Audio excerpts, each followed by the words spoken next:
श्लोक नंबर 29।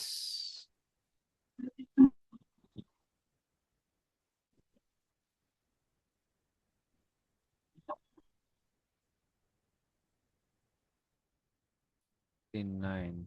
समोहम सर्वभूतेषु, हाँ। समोहम सर्वभूतेषु। अब पीछे पीछे रिपीट कर सकते हैं, फेमस श्लोक है। समोहम सर्वभूतेषु हम समोऽहं सर्वभूतेषु सर्वभूतेषु न मे द्वेषो अस्ति न प्रियः। न मे मे द्वेषोऽस्ति तेने न न प्रियः। प्रिया। ये भजन्ति तु मां भक्त्या ये ये भजन्ति तु मां भजन्ति मां भक्त्या भक्त्या मयि ते तेषु चापहम्। मयि ते मयि तेषु मयि ते तेषु चापहम्। च सम। चापहम्। हाँ, पढ़िए इसका अर्थ और तात्पर्य। हरे कृष्ण प्रभु। मैं ना तो किसी से द्वेष करता हूँ, ना किसी के साथ पक्षपात करता हूँ। मैं सबों के लिए समभाव हूँ, किंतु जो भी भक्ति पूर्वक मेरी सेवा करता है वो मेरा मित्र है, मुझ में स्थित रहता है और मैं भी उसका मित्र हूँ। तात्पर्य यहाँ यह प्रश्न किया जा सकता है कि जब कृष्ण का सबों के लिए समभाव और उनका कोई विशिष्ट मित्र नहीं है, तो फिर वे उन भक्तों में विशेष रुचि क्यों लेते हैं जो उनकी दिव्य सेवा में सदैव लगे रहते हैं। किंतु यह भेदभाव नहीं है, तो यह सहज है। इस जगत में हो सकता है कि कोई व्यक्ति अत्यंत उपकारी हो, किंतु तो भी वह अपनी संतानों में विशेष रुचि लेता है। भगवान का कहना है कि प्रत्येक जीव, चाहे वह जिस योनि का हो, उनका पुत्र है। अतः वे हर एक को जीवन की आवश्यक वस्तुएं प्रदान करते हैं। वे उस बादल के सदृश हैं जो सबों के ऊपर जलवृष्टि करता है, चाहे वह यह वृष्टि चट्टान पर हो या स्थल पर या जल में हो, किंतु भगवान अपने भक्तों का विशेष ध्यान रखते हैं। ऐसे ही भक्तों का यहाँ उल्लेख हुआ है। वे सदैव कृष्ण भावनामृत में रहते हैं, फलत वे निरंतर कृष्ण में लीन रहते हैं। कृष्ण भावनामृत शब्द ही बताता है कि जो लोग ऐसे भावनामृत में रहते हैं वे सजीव, आध्यात्मवादी और उन्हीं में स्थित हैं। भगवान यहाँ स्पष्ट रूप से कहते हैं, मई ते अर्थात वे मुझ में, फलत भगवान भी उनमें है। इससे ये यथा माम प्रपद्यन्ते ताम तथेस्व भजाम्यहम् की भी व्याख्या हो जाती है। जो मेरी शरण में आता है, आ जाता है, उसकी मैं उसी रूप से रखवाली करता हूँ। यह दिव्य आदान प्रदान भाव विद्यमान रहता है, क्योंकि भक्त तथा भगवान दोनों सचेतन हैं। जब हरि को सोने की अंगूठी में जड़ दिया जाता है, जब हीरे को सोने की अंगूठी में जड़ दिया जाता है, तो वह अत्यंत सुंदर लगता है। इसमें सोने की महिमा बढ़ती है, किंतु साथ ही हीरे की भी महिमा बढ़ती है। भगवान तथा जीव निरंतर चमकते रहते हैं, और जब कोई जीव भगवान की सेवा में प्रवृत्त होता है तो वह सोने की भांति दिखता है। भगवान हीरे के समान है, अतः यह संयोग अच्युतम होता है। शुद्ध अवस्था में जीव भक्त कहलाते हैं। परमेश्वर अपने भक्तों के भी भक्त बन जाते हैं। यदि भगवान तथा भक्त में आदान प्रदान का भाव ना रहे तो सगुणवादी दर्शन ही ना रहे। मायावादी दर्शन में परमेश्वर तथा जीव के मध्य ऐसा आदान प्रदान का भाव नहीं मिलता, किंतु सगुणवादी दर्शन में ऐसा होता है। प्राय यह दृष्टांत दिया जाता है कि भगवान कल्प वृक्ष के समान है, और मनुष्य इस वृक्ष से जो भी मांगता है भगवान उसकी पूर्ति करते हैं। किंतु यहाँ पर जो व्याख्या दी गई है वह अधिक पूर्ण है। यहाँ पर भगवान को भक्त का पक्ष लेने वाला कहा गया है। यह भक्त के प्रति भगवान की विशेष कृपा की अभिव्यक्ति है। भगवान के आदान प्रदान भाव को कर्म के नियम के अंतर्गत नहीं मानना चाहिए। यह तो उस दिव्य अवस्था में संबंधित रहता है जिसमें भगवान तथा उनके भक्त कर्म करते हैं। भगवत भक्ति इस जगत का कार्य नहीं है, यह तो उस अध्यात्म जगत का अंश है जहाँ शाश्वत आनंद तथा ज्ञान का प्राधान्य रहता है। हरे कृष्ण।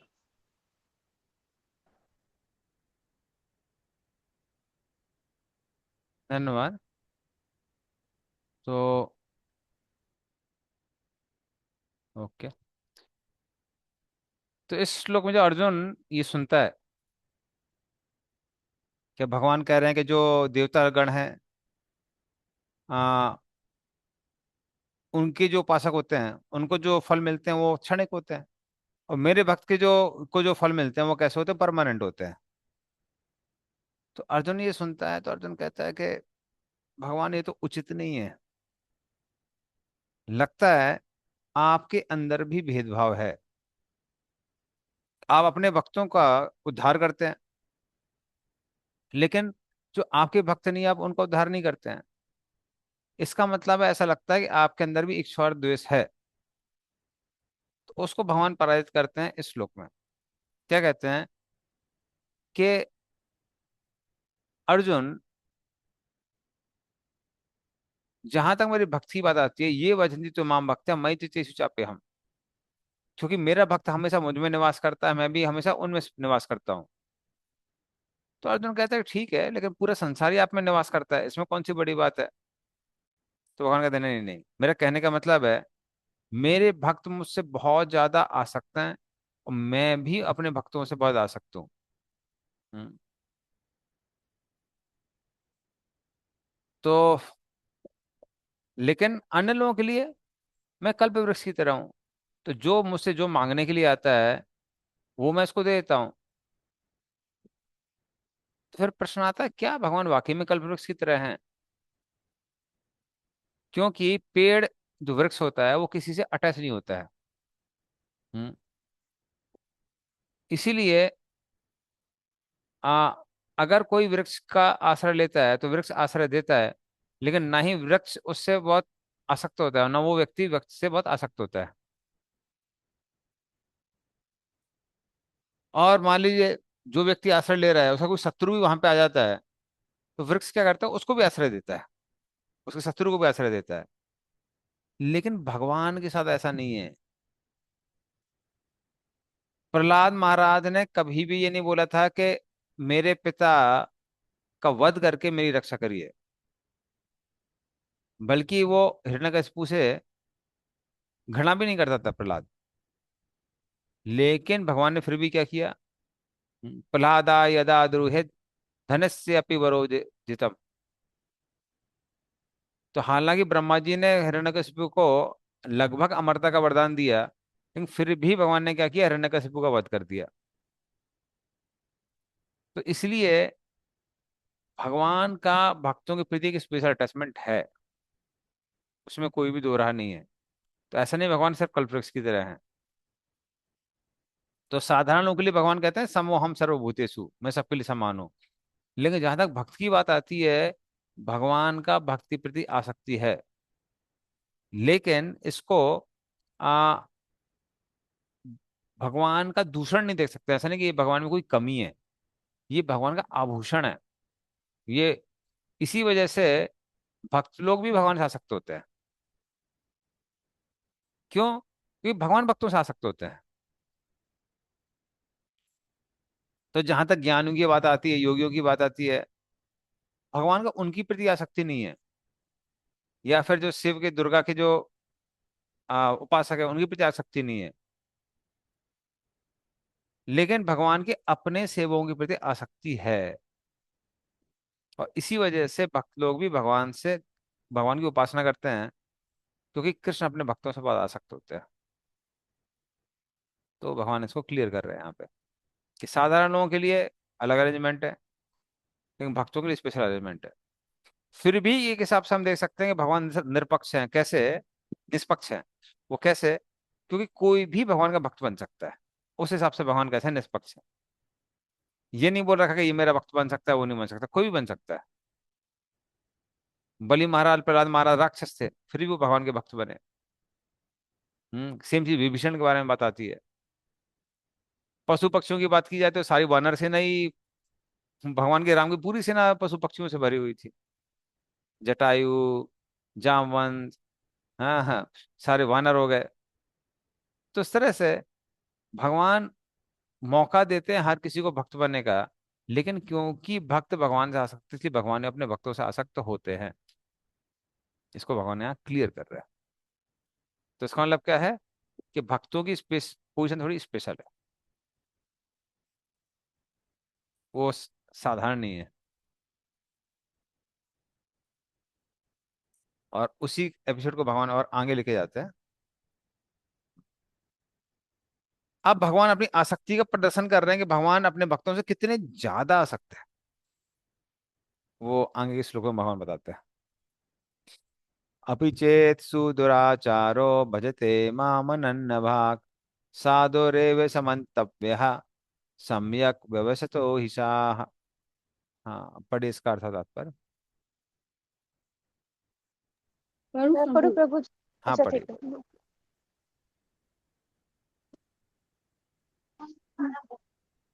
यदि कोई जघन्य से जघन्य कर्म करता है, किंतु यदि वह भक्त में रहता है, तो उसे साधु मानना चाहिए, क्योंकि वह अपने संकल्प में अडिग रहता है। तात्पर्य, इस श्लोक का सुदोचारा शब्द अत्यंत महत्वपूर्ण है, अतः हमें इसे ठीक से समझना होगा। जब मनुष्य बद्ध रहता है तो उसके दो प्रकार के कर्म होते हैं। प्रथम बद्ध और द्वितीय स्वाभाविक है। जिस प्रकार शरीर की रक्षा करने का समाज तथा राज्य के नियमों का पालन करने के लिए तरह तरह के करने होते हैं, उसी प्रकार से बद्ध जीवन के प्रसंग में भक्तों के लिए कर्म होते हैं जो बद्ध कहलाते हैं। इनके अतिरिक्त जो जीव अपने आध्यात्मिक स्वभाव से पूर्णतः भिज्ञ रहता है और कृष्ण भावनामृत में यह भगवत दिक्त में लगा रहता है, उसके लिए भी कर्म होते हैं जो दिव्य कहलाते हैं। ऐसे कार्य उसके स्वाभाविक स्थिति में संपन्न होते हैं और शास्त्र दृष्टि से भक्ति कहलाते हैं। बद्ध अवस्था में कभी कभी भक्ति और शरीर की बद्ध सेवा एक दूसरे के समांतर चलती है, किंतु पुनः कभी कभी वे एक दूसरे के विपरीत हो जाती है। जहाँ तक संभव होता है, भक्त सतर्क रहता है कि वह कोई ऐसा कार्य न करे जिससे यह अनुकूल स्थिति भंग हो। वो जानता है कि उसकी कर्म सिद्ध उसकी कृष्ण भावनामृत की अनुमति की प्रगति पर निर्भर करती है, किंतु कभी कभी यह देखा जाता है कि कृष्णा भावनामृत में रत रत व्यक्ति सामाजिक या राजनीतिक दृष्टि से निंदनीय कार्य कर बैठता है, किंतु इस प्रकार के क्षणिक पतन से वह अयोग्य नहीं हो जाता। भागवत में कहा गया है कि यदि कोई व्यक्ति पतित हो जाए, किंतु यदि भगवान की दिव्य सेवा में लगा रहे, तो हृदय में वास करने वाले भगवान उसे शुद्ध कर देते हैं और उसे निंदनीय कार्य के लिए क्षमा कर देते हैं। भौतिक कलमश इतना प्रबल है कि भगवान की सेवा में लगा योगी भी कभी कभी उसके जाल में आ फंसता है, लेकिन कृष्ण भावनामृत इतना शक्तिशाली होता है कि इस प्रकार का आकस्मिक पतन तुरंत रुक जाता है। इसलिए भक्ति योग सदैव सफल होता है। किसी भक्त के आदर्श पथ से अकस्मात गुमराह होने पर हंसना नहीं चाहिए, क्योंकि जैसा कि अगले श्लोक में बताया गया है कि जो ही भक्त कृष्णा भावनामृत में पूर्णतः स्थित हो जाता है, ऐसे आकस्मिक पतन कुछ समय के पश्चात रुक जाते हैं। अतः जो व्यक्ति कृष्णा भावित में स्थित है और अन्य भाव से हरे कृष्णा मंत्र का जप करता है, उसे दिव्य स्थिति में असीम समझना चाहिए, भले ही दयावशत उसका पतन क्यों ना हो चुका हो। साधुरेव शब्द अत्यंत प्रभावात्मक है। ये भक्तों को सावधान करने के आकस्मिक पतन के कारण भक्त का उपहास नहीं किया जाना चाहिए। उसे तब भी साधु ही मानना चाहिए। मानवतः शब्द तो इससे भी अधिक बलशाली है। यदि कोई इस नियम को नहीं मानता और भक्त पर उसके पतन के कारण हंसता है, तो वो भगवान के आदेश की अवज्ञा करता है। भक्ति की एकमात्र योग्यता यह है कि वो अविचल तथा अनन्य भाव से भक्ति में तत्पर रहे। नरसिंह पुराण में निम्नलिखित कथन गुप्त है: भगवत च हरावन्यता धर्म मिल अपि विजारते मनुष्य न ही शशकुशभी कदाचित तिमिर पराभाव तो मुनि पैति चंद्र। कहने का अर्थ यह है कि यदि भगवत भक्ति में तत्पर व्यक्ति कभी घृणित कार्य करता पाया जाए तो इन कारणों को उन धब्बों की तरह मान लेना चाहिए। जिस प्रकार चांद में खरगोश के धब्बे हैं, इन धब्बों से चांदनी की विस्तार में बाधा नहीं आती, उसी प्रकार साधु पद से भक्ति का आकस्मिक पतन उसे निंदनीय नहीं बनाता। किंतु इसके साथ यह समझने की भूल नहीं करना चाहिए कि दिव्य भक्ति करने वाला भक्त सभी प्रकार के निंदनीय कर्म कर सकता है। इस श्लोक में केवल उसका उल्लेख है कि भौतिक संबंधों की प्रबलता के कारण कभी कोई दुर्घटना हो सकती है। भक्ति तो एक प्रकार से माया के विरुद्ध युद्ध की घोषणा है। जब तक मनुष्य माया से लड़ने के लिए पर्याप्त बलशाली नहीं होता, तब तक आकस्मिक पतन हो सकते हैं, किंतु बलवान होने पर ऐसे पतन नहीं होते। जैसे कि पहले कहा जा चुका है, मनुष्य को श्लोक का दुरुपयोग करते हुए अशोभनीय कर्म नहीं करना चाहिए और यह नहीं सोचना चाहिए कि इतने इतने पर भी वह भक्त बना बना रह सकता है। यदि वह भक्ति के द्वारा अपना चरित्र नहीं सुधार लेता तो उसे उच्च कोटि का भक्त नहीं मानना चाहिए। हरे कृष्ण प्रभु जी, दंडवत प्रणाम। धन्यवाद। तो इस श्लोक में भगवान अपने हृदय को उड़ेल रहे हैं, ये सब देखा जाए तो भगवान अपने भक्तों से कितना प्रेम करते हैं वो श्लोक में दिख रहा है। भगवान कहते हैं मैं अपने भक्तों से इतना आसक्त हूं कि वो मेरा स्वभाव है। हम्म। तो ये मेरा अपने भक्तों से इतनी आसक्ति है। भगवान कहते हैं कि अगर हमारे भक्त बहुत बड़ी गलती भी कर देते हैं तो भी मैं उसके प्रति आसक्ति को छोड़ नहीं पाता हूँ, बल्कि मैं पूरा प्रयास करता हूँ किस तरह से वो वापस उचित स्थान पर स्तर पर आ सके। जैसे मान लीजिए कोई हिंसा करता है, चोरी करता है, व्यभिचार करता है, तो उसको सुदुराचार कहते हैं, बहुत गलत आचरण है, उसका बहुत खराब आचरण है। लेकिन अगर वो क्या करता है, मात्र मेरा ही आश्रय लेता है, ये भगवान क्लियर कर रहे हैं यहाँ पे। ये किसके लिए है? ये श्लोक उसी के लिए है जो अनन्य भाग, भजते माम अनन्य भाग। अनन्य, न कर्म न ज्ञान, वो किसी चीज का आश्रय नहीं ले रहा है, मात्र कृष्ण का ही आश्रय ले रहा है, ना किसी देवी देवताओं का आश्रय ले रहा है। वो जो सिर्फ कृष्ण का आश्रय लेता है, तो भगवान कहते हैं तो फिर उसका उद्धार कौन कर सकता है? जब वो किसी और का आश्रय ले ही नहीं रहा है, तो कोई और नहीं कर सकता है, तो कौन करता है? उसकी जिम्मेदारी मैं लेता हूँ। और साधु, साधु कहने का मतलब है किसी भी श्रेणी में क्यों ना हो, किसी भी स्थिति में क्यों ना हो, मैं वो साधु ही है, मेरा भक्त है। तो अर्जुन कहता है कि भगवान ठीक है, पर वो अगर व्यभिचार कर रहा है, गलत काम कर रहा है, तो आपका भक्त कैसे हो सकता है? भगवान कहते हैं मन समन्तव्य, उसका सम्मान करना चाहिए, मानो कि वो मेरा भक्त है। क्यों? क्योंकि उसके अंदर आध्यात्मिक गुण है। तो भगवान बोले ये मेरा इंस्ट्रक्शन है कि उसको साधु मानना चाहिए।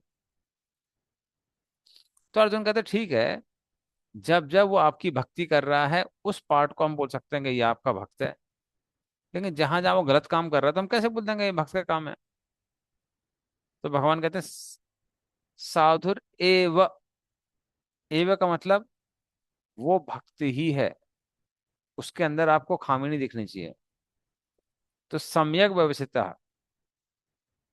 हाँ, तो भगवान पूरी तरह से कन्विंस्ड है, या फिर उस व्यक्ति को कन्विंस होना चाहिए कि वो साधु ही है।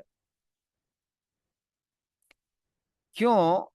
क्योंकि ऐसा भक्त अपने पुराने आचरणों के कारण, पुरानी वासनाओं के कारण, या फिर आ, जो भी पुराने कर्म रहे उनके कारण हो सकता है गलत काम कर बैठे, पर वो भक्त क्या सोचता है? वो मन में सोचता है कि मैं अपने पापों के लिए नरक जाऊंगा, मैं तैयार हूं, लेकिन कृष्ण की सेवा, कृष्ण की भक्ति मैं नहीं छोड़ सकता हूँ। कृष्ण की सेवा नहीं छोड़ सकता हूँ मैं। कृष्ण की सेवा छोड़ूंगा तो कहाँ जाऊंगा?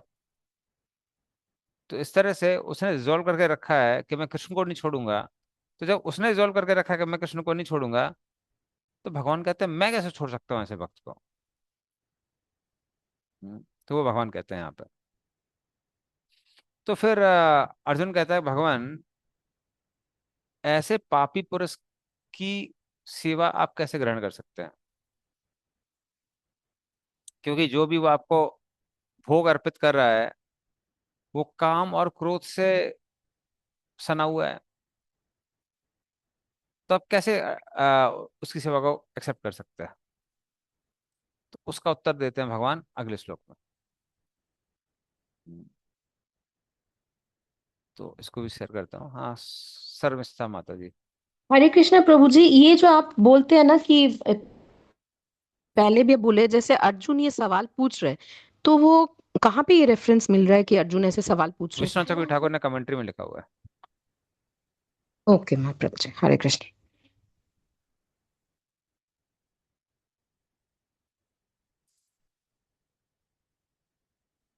हम्म। तो फिर भगवान उत्तर देते हैं श्लोक से, श्लोक नंबर 31। क्षिप्रम भवति धर्मात्मा सस्वत् शांतिम निगच्छति कौन्तेय प्रतिजानीहि न मे भक्ता प्रणश्यति। हाँ, पढ़िए पूना माता जी। हरे कृष्ण प्रणाम। वह तुरंत धर्मात्मा बन जाता है और स्थायी शांति को प्राप्त होता है। हे कुंती पुत्र, निडर होकर घोषणा कर दो कि मेरे भक्त का कभी विनाश नहीं होता है। तात्पर्य, इसका कोई दूसरा अर्थ नहीं लगाना चाहिए। 7वें अध्याय में भगवान कहते हैं कि जो दुष्कृति है वह भगवत भक्त नहीं हो सकता। जो भगवत भक्त है नहीं है, उसमें कोई भी योग्यता नहीं होती।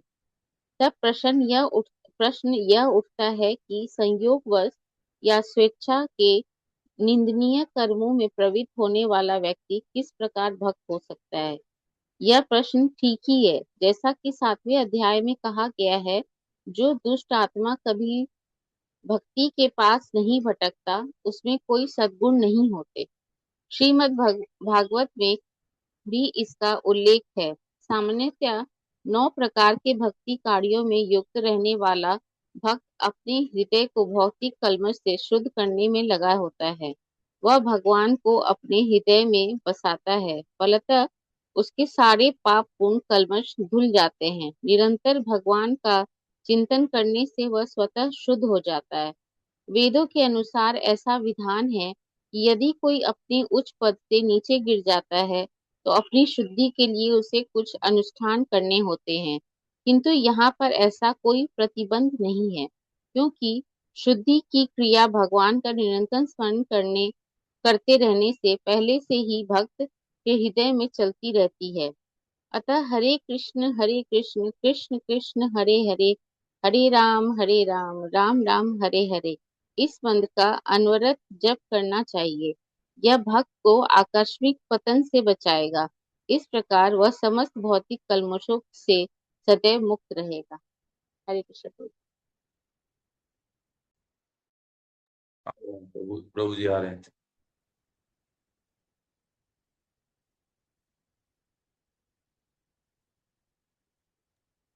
हरे कृष्णा। तो जब भगवान ये सुनते हैं तो भगवान कहते हैं कि क्षिप्रम भवती धर्मात्मा। क्षिप्रम मतलब बहुत जल्दी, बहुत जल्दी वो क्या करता है, धर्मात्मा बन जाता है। हम्म। और शाश्वत शांति में गच्छति।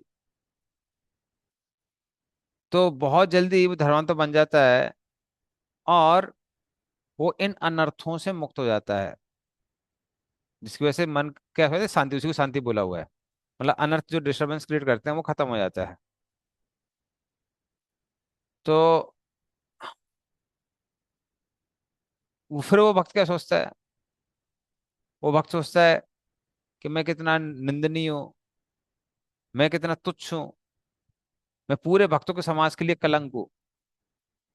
तो इस तरह से, क्योंकि वो बार बार क्या करता है, पश्चाताप करता है। तो निगच्छति, तो शाश्वत शांति निगच्छति, नी का मतलब है कि पूर्ण रूप से।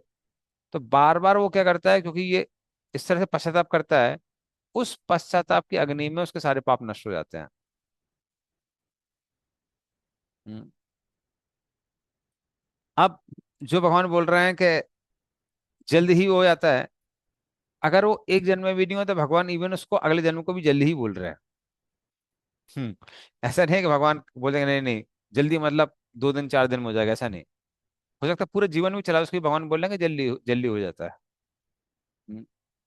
क्यों हो जाता है? क्योंकि पाप को नष्ट करने का जो बीज है, जो अग्नि है, वो उसके अंदर अभी भी है जब वो भक्ति कर रहा है। देखिए, पाप करने पर दंड क्यों मिलता है? पाप करने को दंड इसलिए मिलता है क्योंकि दंड व्यक्ति को शुद्ध करता है, उसके माइंड में इम्प्रिंट पड़ता है कि अगर गलत काम करेंगे तो ये परिणाम मिलेगा। वो भय के स्तर पे हो जाता है। फिर कुछ लोग हैं जो क्या करते हैं, प्रायश्चित करते हैं। प्रायश्चित भी किस लिए होता है? कि हाँ भाई, कर्मकांड की दृष्टि से व्यक्ति को आ उससे भी कुछ इम्प्रिंट मिलता है, जिससे उसको समझ में आता है कि शास्त्रों को मानना चाहिए, शास्त्रों की अवहेलना नहीं करनी चाहिए। कुछ लोग लोग हैं जो ज्ञान का आश्रय लेते हैं। तो ज्ञान के विश्लेषण से व्यक्ति को समझ में आता है कि हम शरीर नहीं है, इंद्रिय नहीं है, तो हम इंद्रिय तृप्तियों के लिए गलत काम क्यों करें। तो वो ज्ञान से शुद्धिकरण होता है। लेकिन उन सब में सबसे ज्यादा शुद्धिकरण होता है भक्ति से। क्यों? क्योंकि पूरे जीवन का लक्ष्य यही है कि हम अपने नेचुरल नेचर पे आ सके। हमारा नेचुरल नेचर क्या है? कि हम कृष्ण के अनन्य भक्त हैं। जीवन स्वरूप है कृष्ण नित्यदास। तो कोई ऑटोमेटिकली अगर उस रास्ते पे है, तो उसको अलग से कुछ पनिशमेंट देने की जरूरत नहीं है। क्योंकि पनिशमेंट का जो लक्ष्य है क्या, किसी को कृष्ण भक्त बनाना, वो ऑटोमेटिकली हो रहा है। इसलिए भगवान कहते हैं कि उसको अलग से दंड देने की आवश्यकता नहीं है, वो वैसे ही पश्चाताप करता है। जिस तरह से व्यक्ति जो बुरी तरह से रोग से पीड़ित है, जिसको कम बुखार है, एक डोज 2 डोज लिया ठीक हो जाएगा। लेकिन जिसको लंबा बुखार है, 1 हफ्ते से बुखार है, तो ऐसा नहीं 1 डोज 2 डोज में वो व्यक्ति ठीक हो जाता है। उसको कुछ समय तक दवाई लेनी पड़ती है। हम्म। तो जितना सीरियस कंडीशन होगी उतनी ज्यादा दवाई लेनी पड़ती है। लेकिन जो व्यक्ति दवाई लेता रहता है कि ये समय की बात है कि उस वो व्यक्ति ठीक हो जाता है। उसी तरह से जिसके मन में भक्ति ने प्रवेश कर लिया है, उसके पापों को सीरियसली नहीं लेना चाहिए, क्योंकि काम क्रोध इत्यादि लंबे समय तक उसको परेशान नहीं करेंगे। और जब वो काम क्रोध से मुक्त होगा तो परमानेंट मुक्ति होगी। ऐसा नहीं कुछ समय के लिए मुक्ति है। तो फिर उसके काम और क्रोध कैसे हो जाएंगे? वैसे ही हो जाएंगे जैसे दंतहीन सर्प होता है। तो सर्प के अगर मुंह से विषैला दांत निकाल लिया जाए, तो दिखने में डरावना लगता है पर वो कुछ कर नहीं सकता है। हम्म। उसी तरह से जिस व्यक्ति का जो व्यक्ति भगवान की सेवा में लगा हुआ है, उसकी इंद्रियां उसको परेशान करेंगे। लेकिन क्योंकि इंद्रियां बार बार किस में लगी? कृष्ण की सेवा में लगी हैं। तो लगेगा कि अरे ये इंद्रिय तृप्ति करने वाला है, पर कर नहीं पाएगा। क्यों? भगवान की सेवा में उसकी इंद्रियां लगी हुई हैं, तत्पर है। तो अर्जुन कहते ठीक है, ठीक है, मान लिया कि अगर वो सुधर जाता है, मान लो मृत्यु तक भी सुधर जाता है, तो वो ठीक है, आप कहेंगे वो साधु है। लेकिन अगर मान लीजिए वो मृत्यु तक भी नहीं सुधरता है, तो आप कैसे बोल सकते हैं कि वो साधु है? तो भगवान गुस्से में थोड़ा सा जोर से बोलते हैं। वो बोलते हैं, हे कुंती पुत्र, मेरे भक्त का कभी नाश नहीं होता है, बल्कि आ, भले ही वो मरने वाला क्यों ना हो, मृत्यु के समय भी उसका पतन नहीं होता है, वो पतित नहीं होता है। तो अर्जुन कहता है ठीक है, लेकिन जो लोग क्रिटिसाइज करने वाले हैं, वो तो बोलेंगे ना, अरे बड़ा बोला था, कृष्ण का भक्त है, देखो कितना गलत काम कर रहा है। तो भगवान क्या कहते हैं, हे कुंती पुत्र,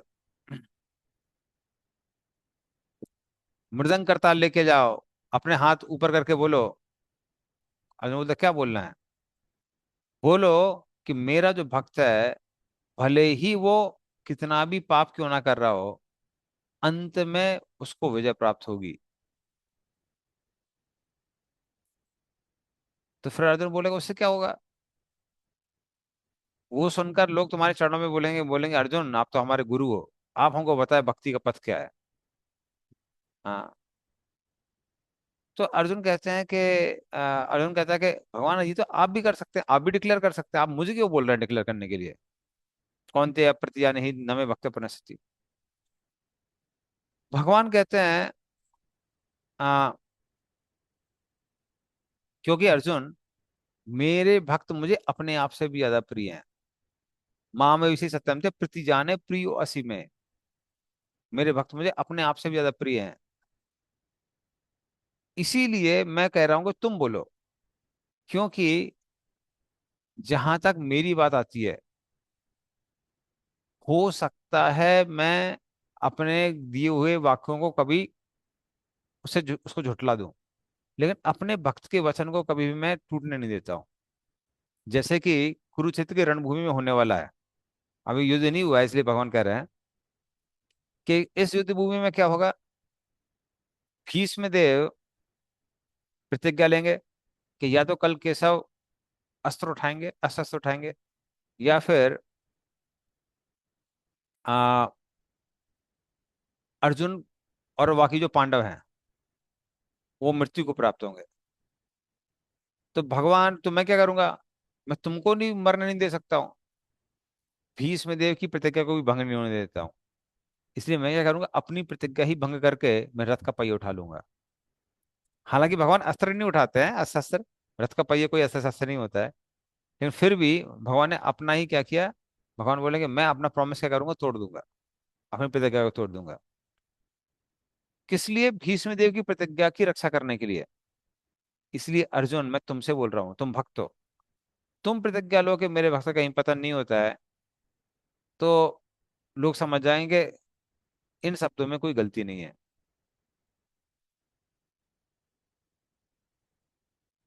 हाँ। तो फिर कोई बोल सकता है कि अच्छा ठीक है, तो ये जो श्लोक है ये जो अनन्य भक्तों के लिए, जो भाई बहुत एडवांस्ड है, बड़े कोई ब्राह्मण ब्राह्मण होंगे, बहुत पूजा भक्ति करते होंगे, उन्हीं लोगों के लिए है। हम जैसे छोटे मोटे लोगों के लिए कहाँ भगवान ऐसा बोल सकता है? तो उसको भगवान क्लैरिफाई करते हैं अगले श्लोक में। कैसे ये छोटे मोटे लोगों के लिए है कि नहीं है? माम ही पार्थ व्यपाश्रित्य ये अपि स्युपाप योनयः श्रियो वैश्य तथा शूद्रस्तेपि यान्ति पराम गतिम। हाँ, पढ़िए इसका अर्थ और तात्पर्य। हरे कृष्ण प्रभु, मैं पढ़ूं? हाँ जी पढ़िए। हरे कृष्ण प्रभु, दंडवत प्रणाम। हे पार्थ, जो लोग मेरी शरण ग्रहण करते हैं वो भले ही निम्न जन्म स्त्री, वैश्य, व्यापारी तथा शूद्र श्रमिक क्यों ना हो, वो परम धाम को प्राप्त करते हैं।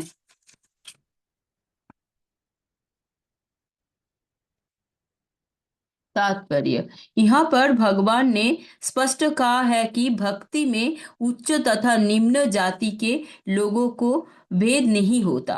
भौतिक जीवन में ऐसा विभाजन होता है, किंतु भगवान की दिव्य भक्ति में लगे व्यक्ति पर यह लागू नहीं होता। सभी परम धाम को अधिकारी है। श्रीमद् भागवत में 2/4/28 कथन, भागवतम में 28 कथन है कि अधम योनि चंडाल भी शुद्ध भक्त के संसर्ग से शुद्ध हो जाते हैं। अतः भक्ति तथा शुद्ध भक्त द्वारा प्रथम प्रदर्शन इतने प्रबल है कि वह उच्च नीच का भेद नहीं रह जाता और कोई भी इसे ग्रहण कर सकता है। शुद्ध भक्त की शरण ग्रहण करके सामान्य से सामान्य व्यक्ति शुद्ध हो सकता है। प्रकृति के विभिन्न गुणों के अनुसार मनुष्य को सात्विक, ब्राह्मण, रजोगुनी, क्षत्रिय तथा तामसी, वैश्य तथा शूद्र कहा जाता है। इससे भी निम्न पुरुष चंडाल कहलाते हैं और वो पापी कुलों में जन्म लेते हैं। सामान्य रूप से उच्च कुल वाले इस निम्न कुल में जन्मे लोगों वालों की संगति नहीं करते, किंतु भक्ति योग इतना प्रबल है कि भगवत भक्त समस्त निम्न कुल वाले व्यक्तियों की जीवन की परम सिद्धि प्राप्त कर सकते हैं। ये तभी संभव है जब कोई कृष्ण की शरण में जाए। जैसे कि व्यापाश्रित शब्दों से सूचित है, मनुष्य को पूर्णतया कृष्ण की शरण ग्रहण करनी चाहिए। तब वो बड़े से बड़े ज्ञानी तथा योगी से भी महान बन सकता है। हरे कृष्ण।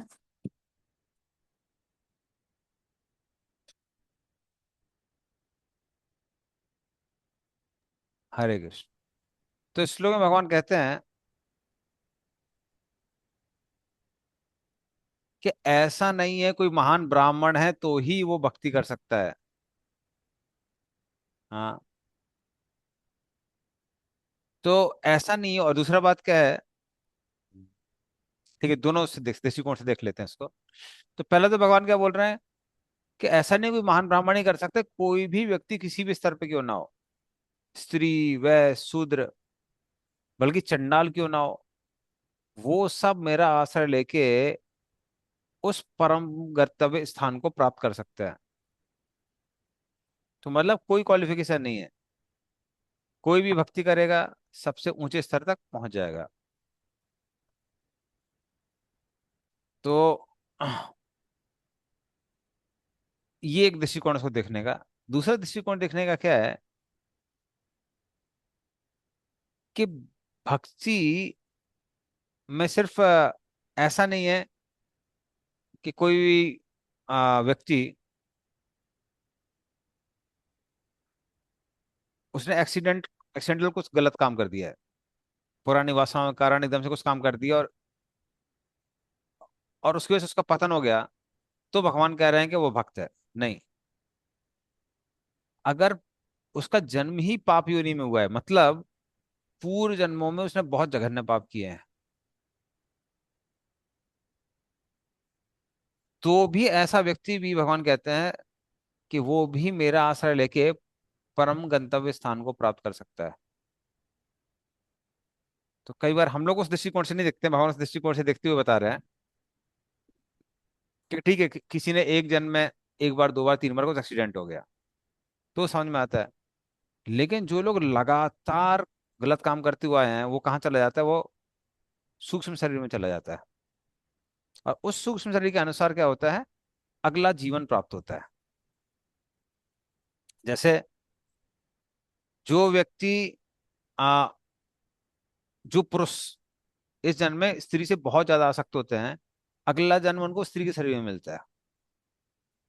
इसलिए स्त्री शरीर को कई बार पापियों नहीं कहा जाता है। ये मेन कारण है। फिर उसी तरह से जो वैश्य हैं, उनको भी क्या है, अपने कर्म में हमेशा झूठ बोलना पड़ता है।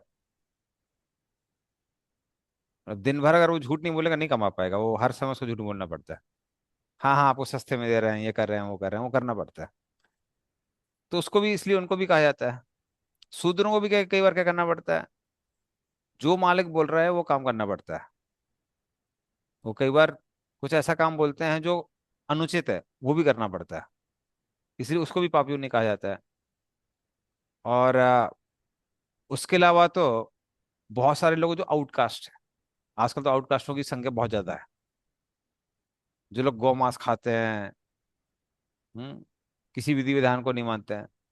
तो ऐसे लोग, बहुत लोग हैं। तो ऐसा क्यों हुआ एकदम से वो कैसी स्थिति में आ गए? नहीं, पूर्व जन्मों में उन्होंने ऐसे बुरे काम किए थे, इसलिए उनको ये शरीर प्राप्त हुए हैं।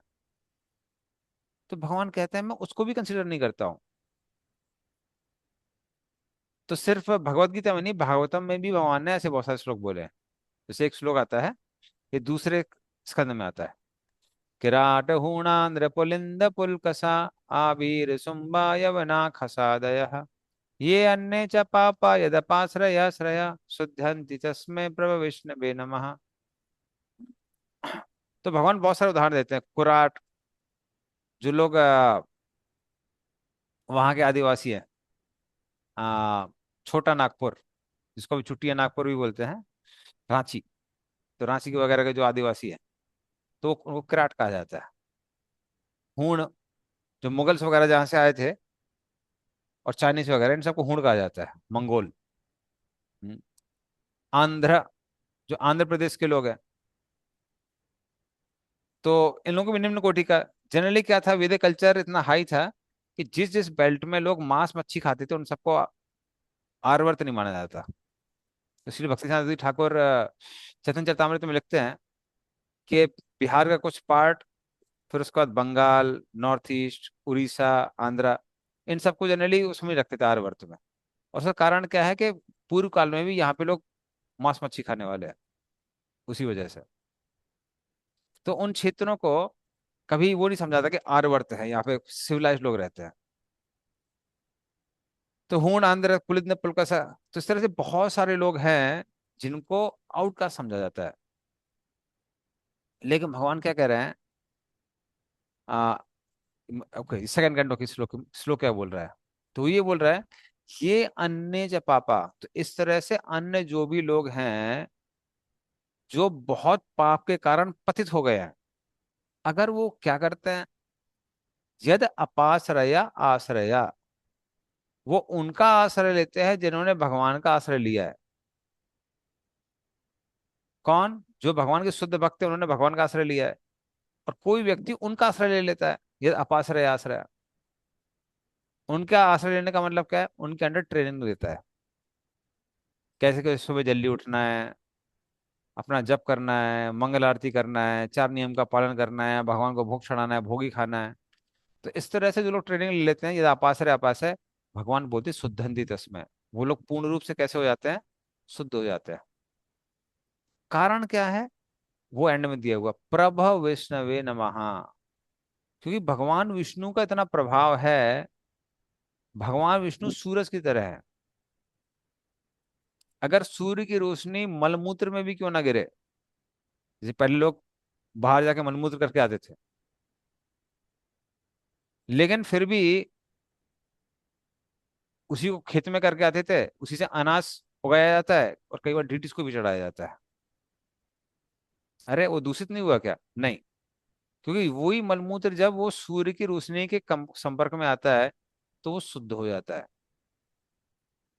इसलिए व्यक्ति कितना भी पापी क्यों ना हो, जैसे कई बार आपने देखा होगा, जब हम लोग बुक डिस्ट्रीब्यूशन के लिए जाते हैं, तो कुछ लोग बोलते हैं आज गीता नहीं छुएंगे, क्योंकि हम कुछ और खा के आए हैं, नहीं छुएंगे आज। लेकिन भगवान क्या बोलते हैं कि नहीं भाई, आप कितने भी पापी हो, अगर आप गीता पढ़ेंगे, गीता का स्पर्श भी करेंगे, तो आप शुद्ध हो जाएंगे। तो जो व्यक्ति सोच रहा है कि नहीं नहीं नहीं, मैं इतना पवित्र हूँ कि गीता को छूऊंगा तो गीता गीता दूषित हो जाएगी, वो कहना, कैसे कहना, कहने की बात है कि मैं इतना मलमूत्र त्यागूंगा कि सूर्य भी उसको शुद्ध नहीं कर सकता है। नहीं, आप 1 किलो, 2 किलो, 100 किलो, कितना भी मलमूत्र त्यागेंगे, सूर्य सबको शुद्ध कर देगा। सूर्य बहुत शक्तिशाली है। तो कितना भी आपका पेट खराब क्यों ना हो, और कितना भी आप मल क्यों ना ताकि दिन भर क्यों ना करते रहे, लेकिन सूर्य सबको शुद्ध कर देगा। उसी तरह से भगवान विष्णु विष्णु इतने शक्तिशाली हैं कि कोई उनका थोड़ा सा भी ध्यान करता है, जैसे योगी लोग बहुत अटेंटिव वो करते हैं, ध्यान करते हैं, भक्त लोग कई बार उतना अटेंटिव नहीं करते हैं। लेकिन फिर भी हमारा जो ऑब्जेक्ट ऑफ वर्शिप है, वो इतने शक्तिशाली हैं, जिनके हम पूजा कर रहे हैं, ध्यान कर रहे हैं, कि उनके प्रभाव से व्यक्ति पूर्ण रूप से क्या हो जाता है, शुद्ध हो जाता है। और सिर्फ वो व्यक्ति शुद्ध नहीं होता है, यदि अपाश्रय आश्रय, उनका भी जो आश्रय लेता है, वो व्यक्ति भी उससे शुद्ध हो जाता है। जैसे प्रभुपाद जब पश्चिमी देशों में प्रचार कर रहे थे, तो भारत में बहुत सारे साधु लोग थे। अब बहुत सारे तो नहीं बोले, एटलीस्ट कुछ साधु से लोग थे, आ, जो क्या बोल रहे थे, अरे स्वामी जी, आप उनको शुद्ध नहीं कर सकते हैं। ये लोग तो प्याज की तरह है। जैसे प्याज, आप कितनी परत हटाएंगे, अंदर क्या निकलता है? प्याज ही निकलती है। और प्याज हमेशा बदबू मारती रहती है। हम्म। तो उसी तरह वो लोग क्या बोलते थे, अरे स्वामी जी ये लोग तो प्याज की तरह है, ये कभी शुद्ध नहीं होने वाले हैं। लेकिन भगवान विष्णु की भक्ति इतनी शक्तिशाली है कि सिर्फ वो शुद्ध नहीं है, उन्होंने कितने लोगों को शुद्ध कर दिया है। तो हमारे जितने भी स्पिरिचुअल मास्टर, खासकर वेस्टर्न वर्ल्ड से हैं, प्रभुपाद के ज्यादातर जो शिष्य हैं अभी, 90% बोलेंगे सब वेस्ट से हैं। सर वो शुद्ध होके भगवत धाम नहीं गए। उन्होंने कितने सारे डिसाइपल्स बनाए जो कि भगवत धाम जाने के रास्ते में।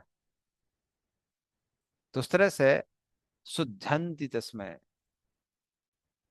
तो व्यक्ति पूर्ण रूप से कह सकता है किसी भी स्थिति में क्यों ना वो शुद्ध हो सकता है। एक और श्लोक आता है भागवतम में, ये माता देहूति कहती है, अहो वत् स्वपचतो गरीयान यज्जीवाग्रे वर्तते नाम तुभ्यम ते पुस्तपस्ते जुहुषश्नुरार्या ब्रह्मानुचूर नाम गृह्णन्ति ये ते। हम्म। अहो बत स्वपचतो गरीयान। हाँ, भगवान वो कहती हैं, कितने सौभाग्यशाली हैं वो लोग जो स्वपच, स्व का मतलब होता है कुत्ता, पच मतलब होता है पचाने वाला, मतलब जो कुत्ते पचाने वाले लोग हैं जिनको बड़ा निम्न कहा जाता है। हम्म। तो वो लोग भी बहुत प्रशंसनीय हैं, उनकी प्रशंसा करनी चाहिए। अगर वो क्या कर रहे हैं, यह जीव अग्रे नाम तुभ्यम, अपने जीव के आगे के भाग से वो क्या कर रहे हैं, आपका नाम ले रहे हैं। तो वो ऐसे लोग भी कैसे हैं, बहुत भाग्यशाली है। हाँ। तेपोस तपोस्ते सुष्णुर जुबु सुष्णुर आया। तो अगर आ, वो भगवान का नाम ले रहे हैं, इसका मतलब वो सारी तपस्या कर चुके हैं, हर तरह के यज्ञ कर चुके हैं, और अब वो आर बनने के लायक है। जैसे हमने बोला पहले भी, जनरली जो लोग मीडिएटिंग बेल्ट से, तो उनको आर्यन नहीं कहते हैं, पर इन लोगों को आर्यन कहा जा सकता है कि ये आर्य लोग हैं। हम्म। और ब्रह्मानुचरु नाम गृह्णन्ति ये थे। और कारण क्या है? कारण ये है, क्योंकि अगर वो भगवान का नाम ले रहे हैं तो इतने शुद्ध हो गए हैं कि वो शुद्धता, कितने भी आप स्नान कर लें, कितनी भी तपस्या कर लें, कितने भी यज्ञ कर लें, इतना व्यक्ति शुद्ध नहीं हो सकता जितना भगवान का नाम लेने से शुद्ध हो जाता है। तो ऐसे बहुत से श्लोक हैं, अब मैं सारे कोट नहीं करूंगा। एक और श्लोक है जिसमें वो बताते हैं, तिर्यक जना भी की किम उसृत धारणा धारणा है। तो उसमें शब्द इस्तेमाल होता है तिर्यक जना। तिर्यक जना का मतलब पशु पक्षी। अभी पशु पक्षियों के लिए तो भक्ति करना और भी मुश्किल है। जो लोग इतना ज्यादा पाप में लिप्त हो जाते हैं कि वो सिर्फ अर्जिश से आते हैं, अर्जिश मतलब भूख लगी तो खा लिया, नींद आई तो सो लिया, तो ऐसे लोग जानवर की तरह कहलाते हैं, या जानवर ऐसा करते हैं। लेकिन ऐसे लोग भी भगवत धाम जा सकते हैं अगर वो क्या कर रहे हैं, वो भगवान की भक्ति कर रहे हैं। तो तिर्यक जना अभी किम उ श्रुत धारणा ये। तो इन सब में क्या बोला है, भक्ति का प्रभाव बताया हुआ है। हाँ। तो इस तरह से भगवान कहते हैं। अब चलिए अगले श्लोक में चलते हैं हम लोग।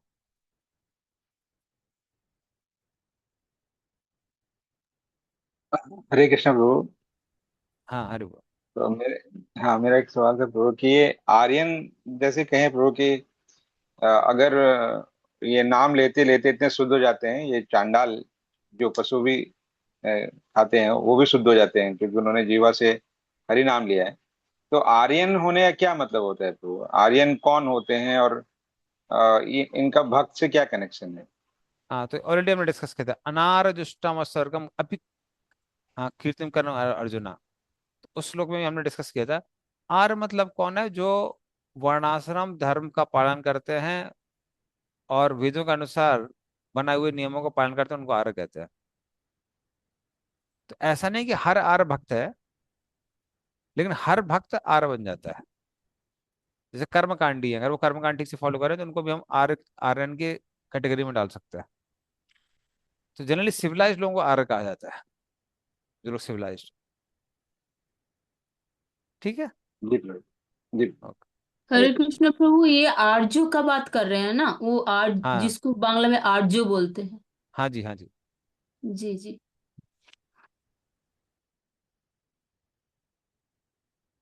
और फिर भगवान अर्जुन को एंकरेज करते हुए ये कहते हैं, अर्जुन तुम्हारा तो कहने क्या है, तुम तो आराम से भक्ति कर ही सकते हो। हम्म। किम पुनर्ब्राह्मणा पुण्य भक्ता राजर्षयस्तथा अनित्यम असुखम लोकम इमं प्राप्य भजस्व माम। पढ़िए इसका अर्थ तात्पर्य।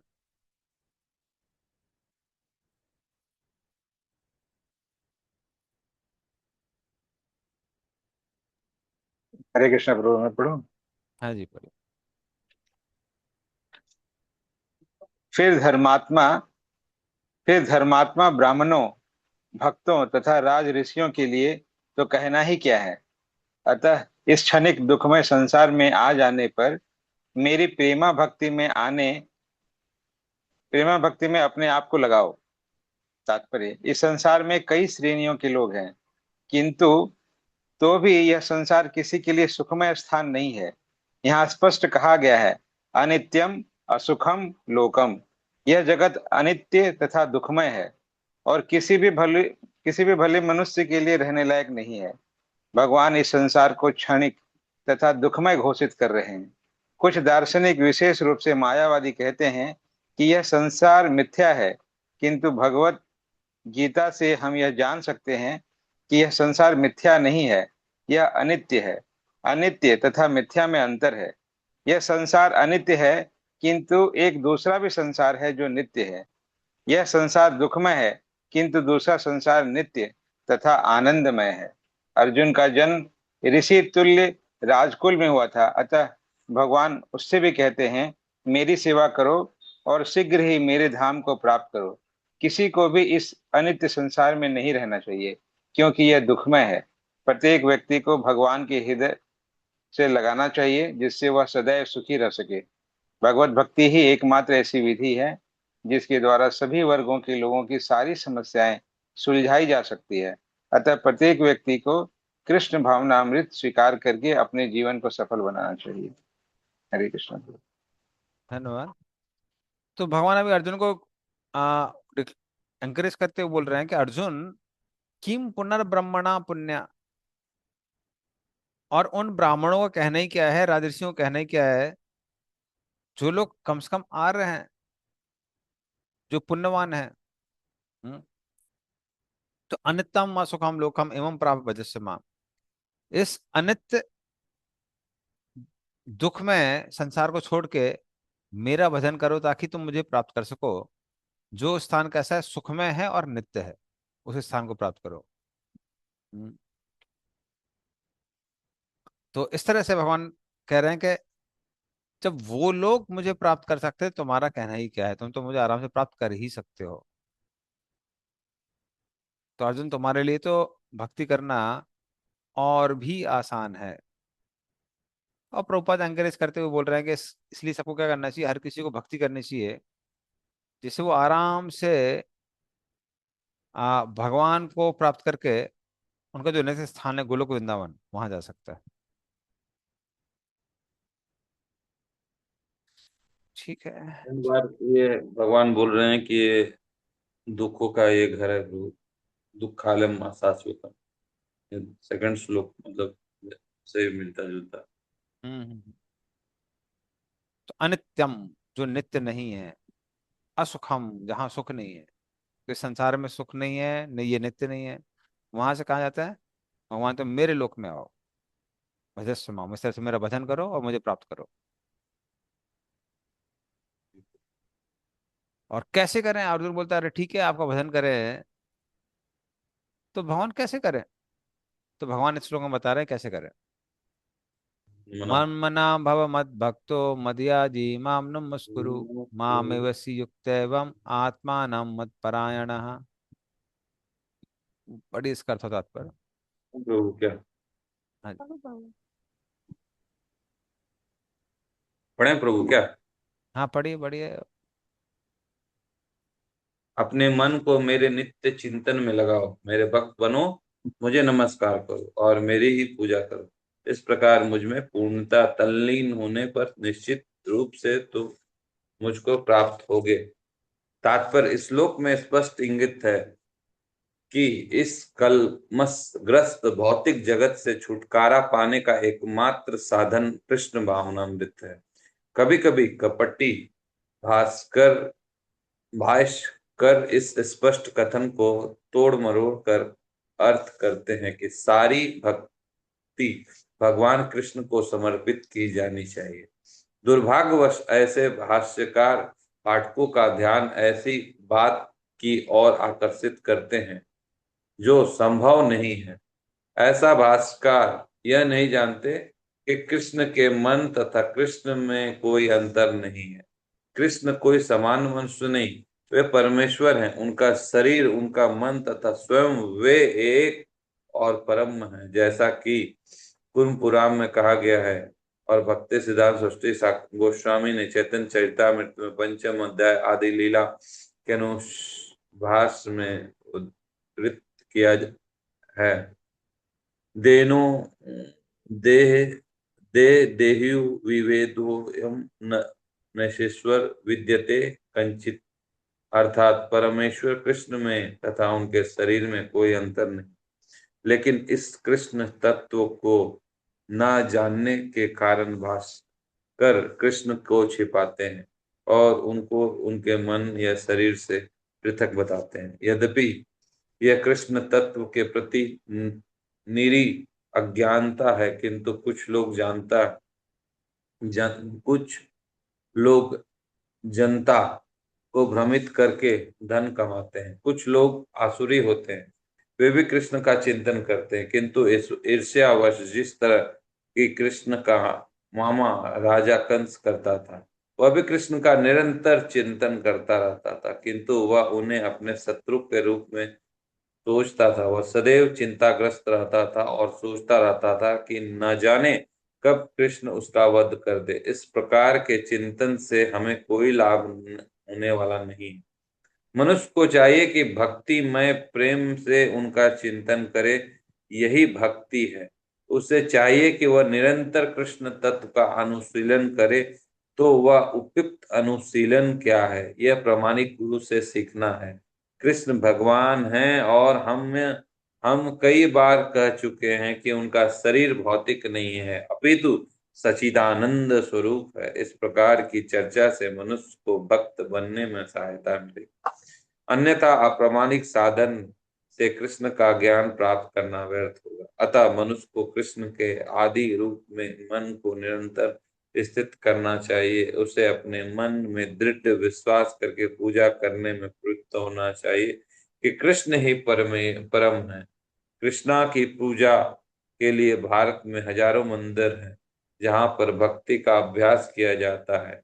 जब ऐसा अभ्यास हो रहा हो तो मनुष्य को चाहिए कि कृष्ण को नमस्कार करे, उसे अर्चा विग्रह के समक्ष नतमस्तक होकर उनसा वाचा कर्मणा हर प्रकार से प्रवृत्त होना चाहिए। इसमें वह कृष्ण भावना में पूर्णता तल्लीन हो सकेगा। इससे वह कृष्ण लोक को जा सकेगा। उसे चाहिए कि कपटी भास्करों के बहकावे में न आए, उसे श्रवण कीर्तन आदि नवदा भक्ति में प्रवृत्त होना चाहिए। शुद्ध भक्ति मानव समाज की चरम उपलब्धि है। भगवत गीता के 7वें तथा 8वें अध्यायों में भगवान की ऐसी शुद्ध भक्ति की व्याख्या की गई है जो कल्पना योग्य तथा सकाम कर्म से युक्त है। जो पूर्णता शुद्ध नहीं हो पाते वे भगवान के विभिन्न स्वरूपों द्वारा यथा निर्विशेषवादी ब्रह्म ज्योति तथा अंतर्मयी परमात्मा द्वारा आकृष्ट होते हैं, किंतु शुद्ध भक्त तो परमेश्वर की साक्षात सेवा करता है। कृष्ण संबंधी एक उत्तम पद में कहा गया है कि जो व्यक्ति देवताओं की पूजा में रत है वे सर्वाधिक अज्ञानी हैं। उन्हें कभी भी कृष्ण का चरम वरदान प्राप्त नहीं हो सकता है कि प्रारंभ में कोई भक्त अपने स्तर से नीचे गिर जाए तो भी उसे अन्य सारे दार्शनिकों तथा योगियों में श्रेष्ठ मानना चाहिए। जो व्यक्ति निरंतर कृष्ण की भक्ति में लगा रहता है उसे पूर्ण साधु पुरुष समझना चाहिए। क्रमशः उसके आकस्मिक भक्ति विहीन कार्यक्रम होते जाएंगे और उसे शीघ्र ही पूर्ण सिद्धि प्राप्त होगी। वास्तव में शुद्ध भक्त के पतन का कोई अवसर नहीं रहता था, क्योंकि भगवान स्वयं ही अपने शुद्ध भक्तों की रक्षा करते हैं। अतः बुद्धिमान मनुष्य को चाहिए वह सीधे कृष्ण भावनामृत का पथ का ग्रहण करे और संसार में सुखपूर्वक जीवन बिताए। अंतोगत्वा वह कृष्ण रूप की परम पुरस्कार प्राप्त करेगा। इस प्रकार श्रीमद् भगवत गीता के 9वें अध्याय परम गुह ज्ञान का भक्ति वेदांत तात्पर्य पूर्ण। धन्यवाद। तो कैसे भक्ति करना है भगवान इस श्लोक में बताते हैं। मन मना, मुझ में अपने मन को लगाओ। भव मद भक्तो, मेरे भक्त बनो। मद याजी, मतलब मेरी ड्यूटी वर्शिप करो, विग्रह पूजा करो। और कुछ नहीं कर सकते, कम से कम मुझे नमस्कार करो। तो माम एवस्यसि युक्त एवं, इस तरह से तुम हमेशा मुझसे युक्त रहोगे। हाँ, आत्मानम युक्ता, मतलब बेसिकली इसका मतलब क्या है।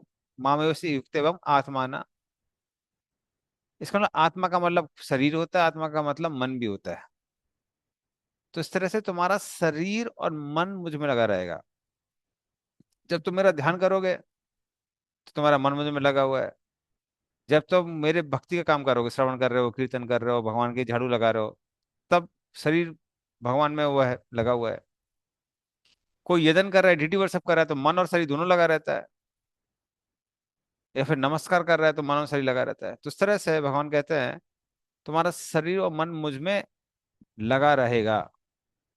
ऐसा लग रहेगा तो निश्चित ही तुम मेरे पास आओगे। हम्म, तो इस तरह से भक्ति की जो पराकाष्ठा है उसके बारे में यहाँ बताया गया है कि कैसे कोई भी व्यक्ति भक्ति के संपर्क में आता है तो पूर्ण रूप से शुद्ध हो जाता है। तो ये भक्ति क्या है, श्रेष्ठता है। हाँ, तो उसको भगवान यहाँ पर क्लियर कर रहा है। ठीक है, तो भगवान ने क्लियर भी कर दिया कैसे मेरी भक्ति आप कर सकते हैं। और शुद्ध भक्ति का और भी जो वर्णन है वो भगवान नेक्स्ट चैप्टर में सिखाएंगे। और नेक्स्ट चैप्टर हम लोग वो भी देखेंगे, चतुर्श्लोकी भगवद गीता, वो भी पढ़ेंगे नेक्स्ट चैप्टर। ठीक है, तो अभी ये चैप्टर एंड हो जाता है। तो आगे हम लोग कंटिन्यू करेंगे कल की क्लास में। हाँ, सर्वमिश्रा माता जी बोलिए। हाँ प्रभु जी, हरे कृष्णा प्रभु जी। वो एग्जाम के लिए थोड़ा सा पूछताछ कर सकते हैं क्या? अभी पूछ सकती हूँ? एक मिनट रुक जाइए, मैं इसको इस रिकॉर्डिंग को एंड एग्जाम कर के लिए देता हूँ, जो फिर हाँ रिकॉर्डिंग को एंड कर देता हूँ, फिर पूछ लीजिए। श्रीमद् भगवत गीता हाँ, की जय, श्रील प्रभुपाद हरे की कृष्णा। जय। हम्म।